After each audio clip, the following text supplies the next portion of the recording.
The auditorium buzzed with excitement, the air electric with cheers, laughter, and the occasional flash of camera lights. It was graduation day, an ending and a beginning all at once. Among the sea of students sat Amara Williams, her cap perfectly pinned, her gown neatly pressed, and her smile radiating a mixture of nervousness and pride. She had done it, the first in her family to graduate from one of the most prestigious private high schools in the city, but not everyone shared her joy. A few rows ahead, Chloe Montgomery, the school's golden girl and daughter of a wealthy real estate tycoon, adjusted her diamond-studded bracelet and whispered something to her friends. Their giggles echoed faintly. Chloe's eyes locked on Amara, who was adjusting her tassel nervously. "Can you believe she's even here?" Chloe murmured. "Her scholarship probably came from pity money." Her friend smirked. "Totally. I heard her mom cleans houses. Imagine sitting next to us like she belongs." Their laughter was low but sharp, slicing through the air like knives. Amara tried to ignore them, staring at the program in her lap. Her hands trembled, but she took a slow breath, reminding herself that she had earned her place. Every late-night study session, every part-time shift after school, every sacrificed weekend had led her here. When the ceremony began, names were called one by one. Students crossed the stage to cheers, applause, and camera flashes. When Chloe's name was announced, Chloe Montgomery, honors with distinction. The room erupted. Her family stood proudly in the front row, clapping as if royalty had just been crowned. Then came Amara's turn. The announcer hesitated slightly before saying her name, something Amara had grown used to. Still, she walked tall, her heart pounding in rhythm with her heels.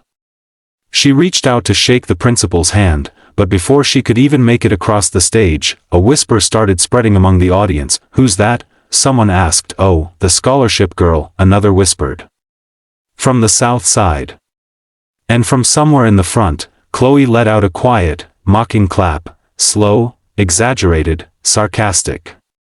The camera caught it.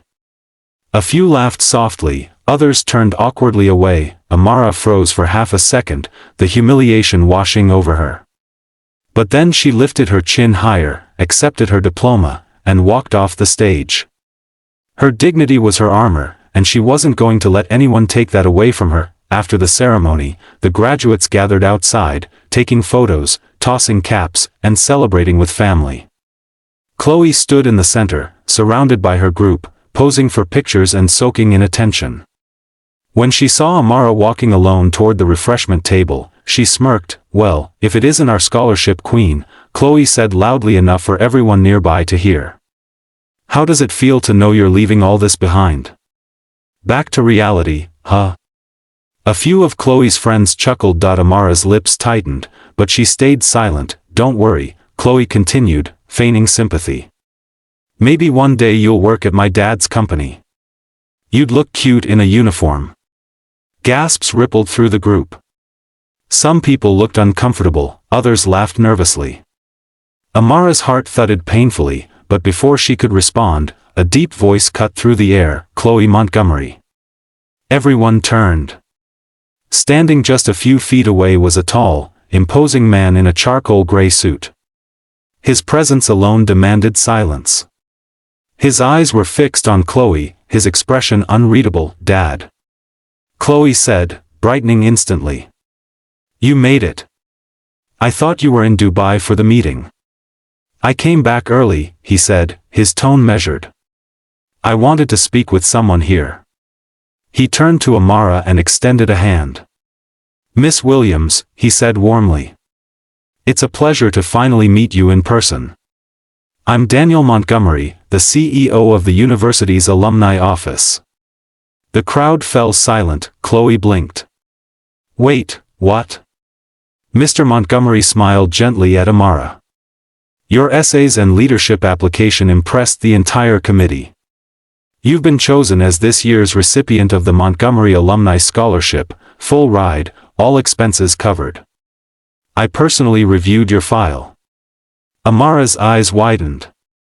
Her lips parted in disbelief. "Sir. Thank you."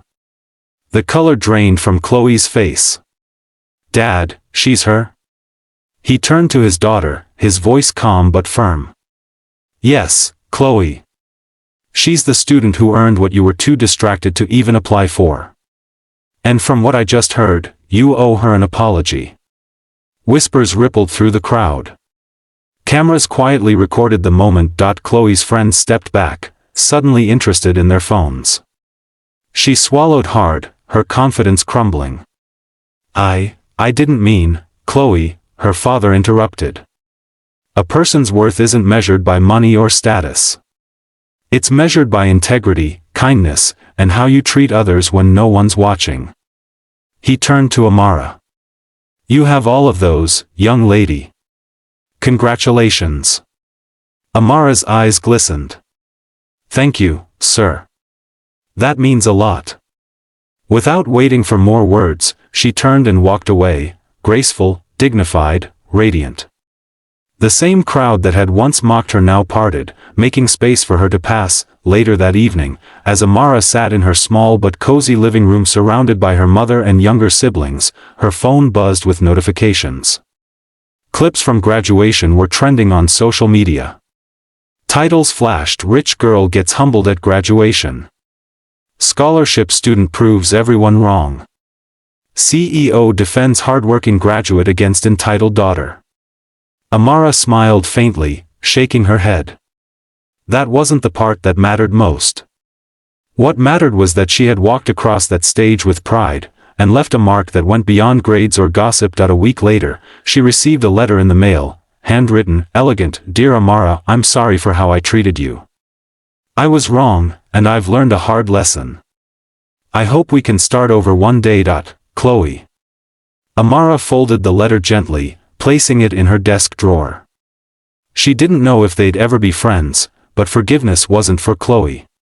It was for herself. As she packed for college, she looked at her reflection in the mirror. The same girl who once walked into that school feeling out of place now saw someone stronger, someone who knew her worth, and for the first time, she whispered to herself with a proud smile, I belong.